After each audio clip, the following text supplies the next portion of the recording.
Hi friends, आज हमारे बीच हैं दीपांशु शुक्ला, जिन्होंने 12th क्लास में डिस्ट्रिक्ट टॉप किया था और वो आपको आज बताएंगे और हम डिस्कशन करेंगे कि किस तरीके से आप भी अपने एग्जाम में बेहतर तरीके से रिजल्ट ला सकते हैं, किस तरीके से एग्जाम की तैयारी करना है, कि क्या प्रोसेस रहता है एग्जाम के समय में। ये सारी चीजें हम इस इंटरव्यू में, इस वीडियो में हम डिस्कस करेंगे।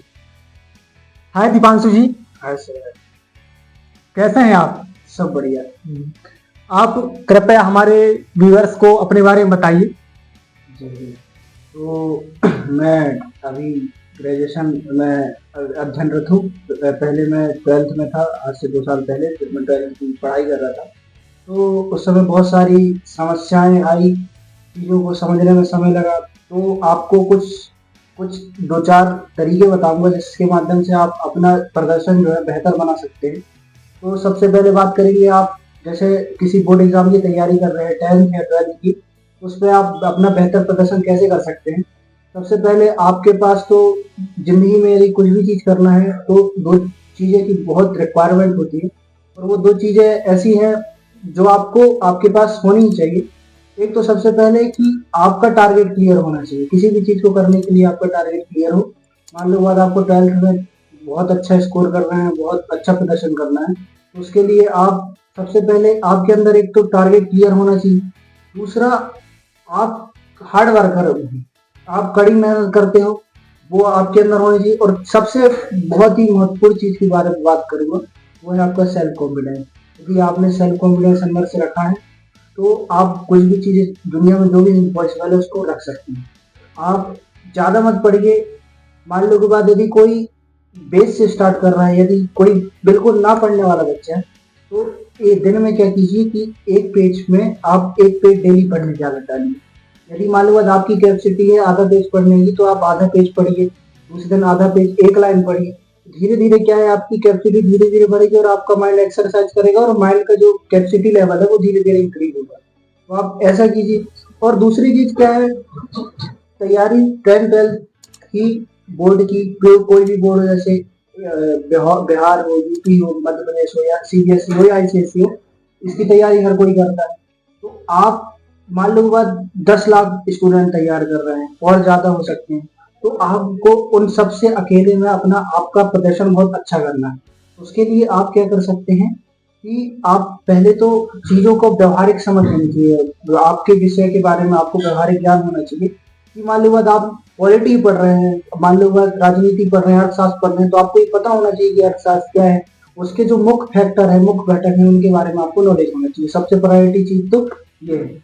इसके बाद मान लो बाद 10 लाख छात्र तैयारी कर रहे हैं, तो आपको उन सब में से अच्छा उत्कृष्ट प्रदर्शन की बिल्कुल क्या करना चाहिए कि मान लो आप कोई 2 नंबर का कोई क्वेश्चन आता है और उसमें आप आंसर लिखते हैं, तो उस आंसर को आप यूनिक बनाने का प्रयास करें। यूनिक कैसे बनाएं? अंडरलाइन खींचे, बॉर्डर बनाएं। आपकी राइटिंग बेस्ट होनी चाहिए, ज्यादा काटा पीटी ना करें।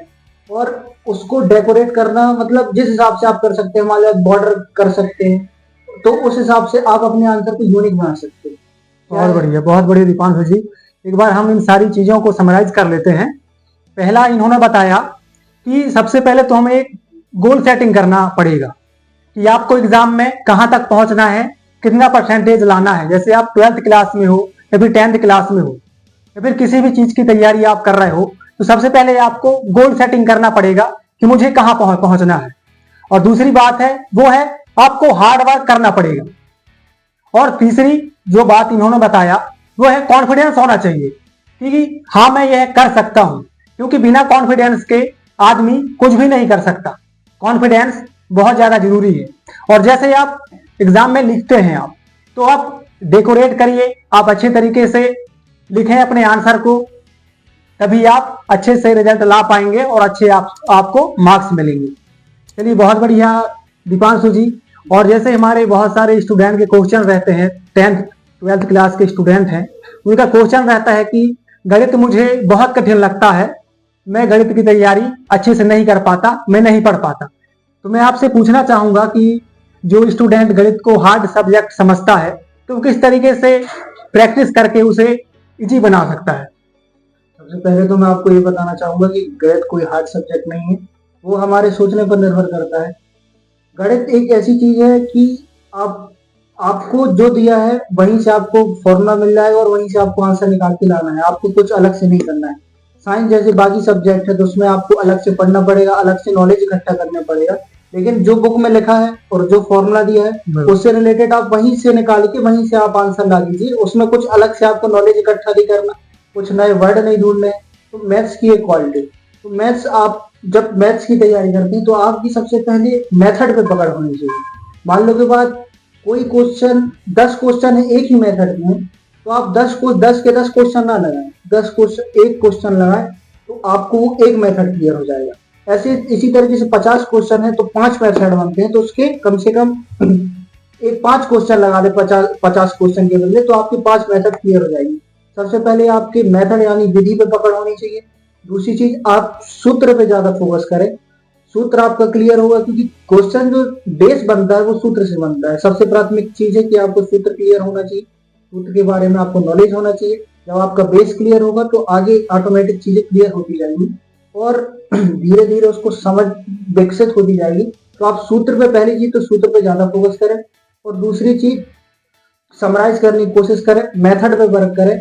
क्वेश्चन देखने से बड़ा लगता है। और तीसरी चीज आप अपने क्वेश्चन को क्लियर तरीके से एक बार समझ में नहीं आए तो 2 बार पढ़े या 3 बार पढ़े, इसके बाद उसके बारे में बहुत विचार करने के बाद आपको वो क्वेश्चन की क्वालिटी, क्वेश्चन कहना क्या चाह रहा है वो चीजें आपको क्लियर हो जाएंगी। बहुत बढ़िया दीपांशु जी, एक बार पूरी बात को हम फिर से समराइज कर लेते हैं।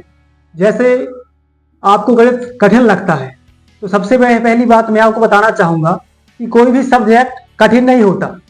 जब हम उस चीज को हम करने लगते हैं, और बहुत सारे स्टूडेंट ये कहते हैं कि गणित मुझे कठिन लगता है, और कठिन इसलिए लगता है क्योंकि उस सब्जेक्ट को आप टाइम नहीं देते। सबसे पहले टाइम देना है, क्योंकि टाइम देना शुरू आप कर दोगे तो वो इजी बनता जाएगा, जिससे आपका मानसिकता सही होगा कि गणित हाँ मैं कर सकता हूँ और मैं कर लूंगा।